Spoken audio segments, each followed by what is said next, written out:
Hello, नमस्कार, आदाब, सत श्री अकाल और सलाम अलैकुम। मैं हूं मोहम्मद अहमद काज़मी, लेकर आया हूं आपका पसंदीदा कार्यक्रम नज़र दुनिया पर। आज मिडिल ईस्ट से बड़ी खबर है जिससे ये बात सामने आ रही है कि अमेरिका और उसके चाहने वालों को ईरान और इराक के दरमियान दोस्ती किस हद तक बुरी लग रही है। इराक में बाहर से उकसाए गए प्रोटेस्टर्स ने कल रात मजहबी शहर नजफ में ईरान के कौंसुलेट पर हमला करके आग लगा दी है। कोई नहीं मारा गया, लेकिन जिस बड़े पैमाने पर ईरान के खिलाफ नारेबाजी हुई है, कौंसुलेट से ईरान का झंडा उतारा गया और इराक का झंडा लगाया गया है और कुछ लोगों ने बिल्डिंग के अंदर घुसकर तोड़फोड़ की है। उससे साफ है कि जो प्रोटेस्ट महंगाई, करप्शन और बेरोजगारी के खिलाफ शुरू हुए थे, वो न सिर्फ अपनी सरकार बल्कि ईरान इराक दोस्ती के भी खिलाफ बदल गए हैं। खबर में आगे बढ़ने से पहले आपसे गुजारिश है कि अगर आप YouTube पर देख रहे हैं तो सब्सक्राइब कर लें और साथ में घंटी दबाना ना भूलें, और अगर Facebook पर देख रहे हैं तो हमारा पेज फॉलो कर लें और लाइक करें ताकि आपको हमारी हर एक वीडियो की खबर सही वक्त पर मिल सके। और अगर आपको हमारी खबर सच्ची और अच्छी लगे तो अपने व्हाट्सएप ग्रुप, फेसबुक, इंस्टाग्राम और ट्विटर पर ज़रूर शेयर कर लें ताकि ज़्यादा से ज़्यादा लोगों तक ये हकीकतें पहुंच सकें। खबर यह है कि नजफ में ईरानी कौंसुलेट की इमारत पर हमला किया गया है और आगजनी की गई और हालात को काबू करने के लिए पूरे शहर में कर्फ्यू लगा दिया गया। नजफ इराक का बगदाद के बाद सबसे अहम शहर इसलिए है कि वहाँ शिया मुसलमानों के विश्वास के मुताबिक पहले इमाम और सुन्नी नज़रिए के लिहाज से चौथे खलीफा हज़रत अली अलैहिस्सलाम का मज़ार है, जहां दुनिया भर से श्रद्धालु ज़ियारत के लिए पहुंचते हैं। हाल ही में मुहर्रम के बाद इमाम हुसैन के चेहलुम, जिसे अरबी भाषा में अरबईन कहा जाता है, नजफ से करबला तक पैदल मार्च में शरीक होने वाले करोड़ों लोगों ने ये तकरीबन 85 किलोमीटर का रास्ता तय किया था। नजफ में ही वहाँ के सबसे बड़े धर्मगुरु आयतुल्लाह सीस्तानी रहते हैं और देश के बहुत से अहम फैसले नजफ में ही किए जाते हैं। 2003 के बाद से आज तक कोई ऐसा प्रधानमंत्री नहीं बना जिसने आयतुल्लाह सीस्तानी से आशीर्वाद ना लिया हो। कल के वाक़े में नजफ में मौजूद ईरानी कौंसुलेट को नकाब पोश हमलावरों ने आग के हवाले कर दिया, जिसके बाद सरकार ने शहर में कर्फ्यू लगा दिया। पुलिस का कहना है कि बुधवार देर रात गए दंगाई भीड़ कौंसुलेट की इमारत में दाखिल हुई और उन्होंने इमारत में आग लगा दी। इससे पहले कि हमलावर ईरानी कौंसुलेट की इमारत को आग के हवाले करते, वहां काम करने वाले लोगों को भारी सुरक्षा के बीच इमारत से बाहर निकाल लिया गया था। यहां मिली रिपोर्ट के मुताबिक नकाब पोश हमलावरों के साथ झड़प में करीब 50 सिक्योरिटी अफसर भी जख्मी हुए हैं। आपको ये बता दूं कि इससे पहले नवंबर के शुरू में दंगाई करबला में मौजूद ईरानी कौंसुलेट पर हमला कर चुके हैं। नजफ में हुए इस वाक़े पर रिएक्शन देते हुए ईरान और इराक दोनों की सरकारों ने हमले को कंडम किया है। ईरान की फॉरेन मिनिस्ट्री ने हमले को कंडम करते हुए इराकी सरकार से अंतर्राष्ट्रीय कानून यानी इंटरनेशनल लॉ के मुताबिक इराक में मौजूद ईरानी डिप्लोमेट्स और कौंसुलर मिशन की सिक्योरिटी को सुनिश्चित यानी एंश्योर बनाने के लिए कहा है।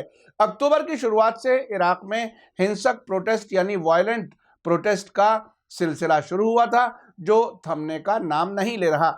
ईरान की सरकारी समाचार एजेंसी इरना ने विदेश मंत्रालय के प्रवक्ता यानी स्पोक्सपर्सन अब्बास मूसवी के हवाले से कहा है कि नजफ में कौंसुलेट पर हमला करने वाले हमलावरों के खिलाफ कार्रवाई के लिए इराकी सरकार को जिम्मेदारी और असरदार कदम उठाने की जरूरत है। रिपोर्ट में कहा गया है कि प्रोटेस्ट में शामिल कुछ इराकियों ने मुल्क में ईरान के कथित खतरनाक असर के खिलाफ नारे लगाए हैं। वेस्टर्न मीडिया का कहना है कि इराक में ईरान ने मिलिशिया और राजनेताओं के जरिए से अपना असर कायम किया है। उधर इराकी मीडिया ने फॉरेन मिनिस्ट्री का हवाला देते हुए नजफ में हुए हमले को कंडम किया है। इराक की फॉरेन मिनिस्ट्री ने एक बयान में कहा है कि बुधवार का हमला इराक और ईरान और बाकी मुल्कों के बीच ऐतिहासिक संबंधों यानी हिस्टोरिकल रिलेशंस को नुकसान पहुंचाने के मकसद से किया गया है। बयान में कहा गया है कि इराक में काम कर रहे राजनयिक मिशनों की बहुत इज्जत और सराहना की जाती है। बयान में यह भी कहा गया है कि यह मामला इराक के नज़रिए को पेश नहीं करता। रॉयटर्स ने खबर दी है कि नजफ में एक पुलिस अफसर ने कहा है कि जब इमारत में घुसने से रोकने के लिए पुलिस ने गोला बारूद दागे तो कम से कम 33 लोग जख्मी हो गए। एक अहम वाक़ये में नजफ में ईरानी कौंसुलेट पर हमले से पहले बुधवार को ही इराक के प्रधानमंत्री यानी प्राइम मिनिस्टर आदिल अब्दुल मेहदी ने कहा था कि उनके मुल्क में जो कुछ हो रहा है वो एक बहुत बड़ी साजिश का हिस्सा है। उन्होंने कहा था कि गैर मामूली दबाव के बावजूद वे मुल्क की जनता के लिए अपनी जिम्मेदारी पूरी करते रहेंगे। ये बात उन्होंने बुधवार यानी वेडनेसडे को अपनी कैबिनेट की मीटिंग में बगदाद में कही थी और उसमें मुल्क में जारी प्रोटेस्ट का जिक्र करते हुए ये बातें कही थी। उन्होंने कहा कि इराकी सिक्योरिटी फोर्सेस प्रोटेस्ट करने वालों की सुरक्षा यानी सिक्योरिटी में मसरूफ है। प्राइम मिनिस्टर आदिल अब्दुल मेहदी ने यह भी कहा कि कुछ अज्ञात यानी जिनकी पहचान नहीं की जा सकी नकाबपोश लोगों के जरिए प्रोटेस्ट में वायलेंस फैलाया जा रहा है। उन्होंने कहा कि सरकार तोड़फोड़ की कार्रवाइयों पर खामोश नहीं रह सकती। जो बात प्राइम मिनिस्टर ने कही वो नजफ में ईरानी कौंसुलेट पर हुए हमलों के दौरान भी सामने आई कि कुछ नकाबपोश लोगों ने हमला किया और गोलीबारी की। इराक के प्राइम मिनिस्टर ने वेडनेसडे को यह भी बताया था कि मुल्क की मौजूदा गड़बड़ी फैलाने में शामिल होने के इल्ज़ाम में गिरफ्तार किए गए लोगों में से 2500 को छोड़ दिया गया है, जबकि 240 दूसरे लोगों से पूछताछ जारी है। आपको बता दूं कि इराक में 25 अक्टूबर से प्रोटेस्ट की दूसरी लहर शुरू हुई है जो अब तक जारी है। इसमें बड़ी तादाद में लोग मारे गए हैं। इस बीच एक वाकया ये हुआ है कि ट्यूसडे यानी मंगलवार को ही अमेरिका के आर्मी चीफ मार्क मिली बगदाद पहुंचे, जिसकी इत्तला इराक के एक जनरल ने दी है। अमेरिका के सेनाध्यक्ष पद संभालने के बाद मिडिल ईस्ट का अपना पहला दौरा इराक का किया है। अभी तक इस दौरे की डिटेल सामने नहीं आई है। इससे पहले अमेरिका के उपराष्ट्रपति माइक पेंस ने भी बगदाद का दौरा किया था। आपको याद होगा कि दिसंबर 2018 में क्रिसमस के मौके पर अमेरिका के प्रेसिडेंट डोनाल्ड ट्रंप आधी रात को बिना ऐलान किए बगदाद में अमेरिकी फौजियों से मिलने गए थे। उस वक्त इराक के प्राइम मिनिस्टर आदिल अब्दुल मेहदी ने ट्रंप से मिलने एयरपोर्ट पर जाने से इनकार कर दिया था। अमेरिका के chief of army staff mark milli Iraq पहुंचने से पहले मंडे की रात को सऊदी अरब की राजधानी रियाद गए थे, जहां उन्होंने सऊदी क्राउन प्रिंस मोहम्मद बिन सलमान से मुलाकात की थी। ऐसा लगता है कि इराक में ईरान का असर कैसे कम किया जाए, इसके लिए अमेरिका और सऊदी अरब मुसलसल मशवरे और एक दूसरे की मदद करते रहते हैं। अमेरिकी चीफ ऑफ आर्मी स्टाफ की रियाद में मोहम्मद बिन सलमान से हालिया मुलाकात तो यही इशारा करती है। इससे कुछ दिन पहले ही अमेरिका के वाइस प्रेसिडेंट माइक पेंस ने भी इराक का अचानक दौरा किया था, जिसके दौरान उन्होंने वेस्टर्न इराक के अल अंबार सूबे में अमेरिकी छावनी ऐनुल असद जाकर अमेरिकी फौजियों से मुलाकात की और इराक के किसी भी लीडर से मिले बिना अरबिल चले गए। आपको बता दूं कि अरबिल इराकी कुर्दिस्तान की राजधानी है और अमेरिका के कुर्दों से बहुत लंबे अरसे से बहुत अच्छे ताल्लुकात हैं।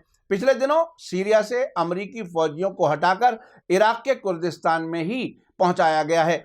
इराक जंग 2003 के दौरान मैंने कुर्दों और अमेरिकियों की नज़दीकियां अपनी आंख से देखी हैं। अब से पहले मैं कुर्दों की हकीकत एक एपिसोड में बता चुका हूं, जिसमें पूरी बैकग्राउंड बताई गई है कि कुर्द असल में क्या हैं और उनके अमेरिका और इजराइल से कैसे ताल्लुकात हैं।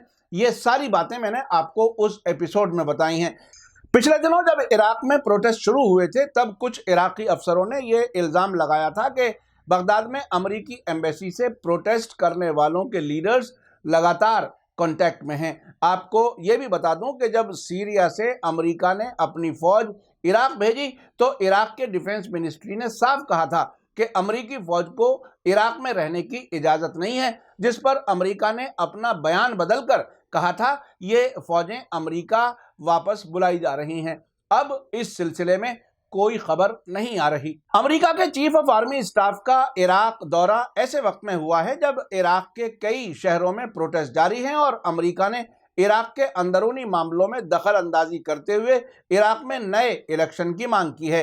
प्रोटेस्ट करने वाले भी मौजूदा सरकार के खिलाफ माहौल बना रहे हैं। अब से पहले भी अमेरिका ने इराक के प्राइम मिनिस्टर नूरी अल मालिकी को इसलिए हटाने के लिए प्रोपेगेंडा चलाया था क्योंकि उन्होंने 2011 में अमेरिकी फौज को वापस अमेरिका जाने पर मजबूर कर दिया था। उन्होंने मुल्क में ना तो अमेरिका का तेल पर कब्जा होने दिया और ना ही कोई अमेरिकी परमानेंट फौजी अड्डा बनने दिया। दिसंबर 2018 में अमेरिका के प्रेसिडेंट डोनाल्ड ट्रंप और अब अमेरिकी वाइस प्रेसिडेंट माइक पेंस से बगदाद के दौरे में किसी इराकी ऑफिशियल का ना मिलना यह साफ जाहिर करता है कि दोनों हुकूमतों के बीच कितने तल्ख ताल्लुकात हैं। ये बात बहुत बार सामने आ चुकी है कि अमेरिका की सबसे बड़ी नाराजगी की वजह इराक के ईरान से दोस्ताना ताल्लुकात हैं। इसके सबूत के तौर पर एक और बयान आप तक पहुंचा रहा हूं। इराक की वॉलंटरी फोर्स हश्द-उश-शाबी, जिसे मोबिलाइजेशन फोर्स भी कहा जाता है, के एक जनरल आदिल अल-क़रआवी ने हाल ही में एक इंटरव्यू में कहा था कि अमेरिका के वाइस प्रेसिडेंट ने इराकी प्राइम मिनिस्टर आदिल अब्दुल मेहदी से कहा है कि अगर वे इराक के शहरों में अमन चाहते हैं तो हश्द-उश-शाबी और ईरान से ताल्लुकात ख़त्म कर लें। आपको बता दूं कि हश्द-उश-शाबी वही स्वयंसेवी यानी वॉलंटरी फोर्स है जो इराक के सबसे बड़े धर्मगुरु आयतुल्लाह सिस्तानी के उस फतवे के नतीजे में बनी थी जब दाइश के आतंकवादियों ने इराक के मौसुल और कई दूसरे शहरों पर कब्जा कर लिया था। इस फोर्स में शिया, सुन्नी, ईसाई, कुर्द सभी लोग शामिल हैं और ईरान की मदद और इराकी फौज से कंधा मिलाकर दाइश को नाकाम किया था। ऐसे बहुत से सबूत हैं कि अमेरिका ने जहाज़ों के जरिए पैराशूट की मदद से हथियार दाइश के आतंकवादियों को पहुंचाए हैं और उनके जरिए चोरी किए गए तेल की तिजारत करने में भी मदद की है। बीबीसी के मुताबिक 2 महीनों से चल रहे प्रोटेस्ट और वायलेंस के ताज़ा दौर में कम से कम 344 लोग मारे जा चुके हैं। इन प्रोटेस्ट से साउथ इराक और राजधानी बगदाद सबसे ज़्यादा मुतासिर हुए हैं। प्रोटेस्टर्स ईरान पर यह इल्ज़ाम लगा रहे हैं कि वो इराक के अंदरूनी मामलों में दखल दे रहा है और सरकार को सपोर्ट कर रहा है। बीबीसी यानी वेस्टर्न मीडिया जिन बातों पर जोर दे रहा है वो ये भी है कि ईरान न सिर्फ इराक की सरकार को सपोर्ट कर रहा है बल्कि कई लोकल शिया लड़ाकों को भी सपोर्ट कर रहा है। बीबीसी की रिपोर्ट में यह भी कहा गया है कि इराक में प्रधानमंत्री आदिल अब्दुल मेहदी ने 1 साल पहले ही सरकार संभाली है। उन्होंने देश में सुधार का वादा किया था जो पूरा नहीं कर सके। बढ़ती बेरोजगारी, भ्रष्टाचार और खराब सेवाओं की वजह से 1 अक्टूबर को राजधानी बगदाद की सड़कों पर नौजवान उतर आए थे। धीरे धीरे प्रोटेस्ट पूरे मुल्क में फैल गए। बीबीसी ये बात भी जोर देकर कह रहा है कि इराक की सिक्योरिटी फोर्सेस ने भी प्रोटेस्टर्स के खिलाफ जमकर ताकत का इस्तेमाल किया है। प्रोटेस्ट के पहले फेज में 6 दिन के दौरान 149 आम लोगों की मौत हुई थी। प्रधानमंत्री मेहदी ने कैबिनेट को बदलने का वादा किया था। उन्होंने ये भी कहा था कि बड़े अफसरों की तनख्वाह कम की जाएगी। उन्होंने बेरोजगारी कम करने के लिए कुछ योजनाओं का भी ऐलान किया था, लेकिन प्रोटेस्टर्स का कहना है कि प्राइम मिनिस्टर के वादे पूरे नहीं हुए। इसके बाद अक्टूबर के आखिर में वे दोबारा सड़कों पर उतर आए। अब से पहले बरहाम सालेह ने कहा है कि अगर पार्टियां किसी और के नाम पर सहमत होती हैं यानी रजामंद होती हैं तो प्रधानमंत्री त्यागपत्र दे देंगे। ऐसा करने के लिए कॉन्स्टिट्यूशन में भी कुछ तब्दीली करनी होगी। इस बीच एक अहम वाक़े में इराक क्राइसिस में एक नया मोड़ ये आया है कि मुल्क के कबायली सरदारों ने देश के सबसे बड़े धर्मगुरु आयतुल्लाह सिस्तानी को खत लिखकर कहा है कि उनके हथियार जंग के लिए और जिंदगी कुर्बानी के लिए तैयार हैं। उन्होंने प्रोटेस्ट को देखते हुए मुल्क में सिविल वार यानी गृह युद्ध होने का शक जाहिर किया है। उनके जॉइंट बयान में कहा गया है कि हम अपने बड़े धर्मगुरु को ये बताना चाहते हैं कि हम सेंट्रल और साउथ इराक के कुछ सेवक और कबायली सरदार हैं और हमने ये तय किया है कि हमारी तलवारें इराक के लिए आपके ऑर्डर का इंतज़ार कर रही हैं। हम सन 2003 से अब तक तैयार हैं और हमने कुर्बानियां दी हैं और ये सब इराक और आपके लिए किया था। बयान में कहा गया है कि आज हम मजहब और इंसानी बुनियाद पर आपसे अपील करते हैं कि इराक में अराजकता की जो हालत है और जिस तरह से गुटबंदी हो रही है उसमें आप अपना रोल अदा करें। आप हमारे बड़े धर्मगुरु हैं और हमें मालूम है कि राजनेताओं ने आपको दुखी किया है, देश में करप्शन और खून खराबा फैला दिया है, इसलिए आप उन्हें सबक सिखाना चाहते हैं और आप चाहते हैं कि जनता अपना हक मांगे। लेकिन अब हमारे सूबों में हालात बहुत ख़राब हो चुके हैं, हर मिनट किसी बेगुनाह का खून बहाया जाता है और दुकानें जला दी जाती हैं और रास्ते बंद कर दिए जाते हैं, इसलिए देश बचाने के लिए आप इस मामले में दखल दें।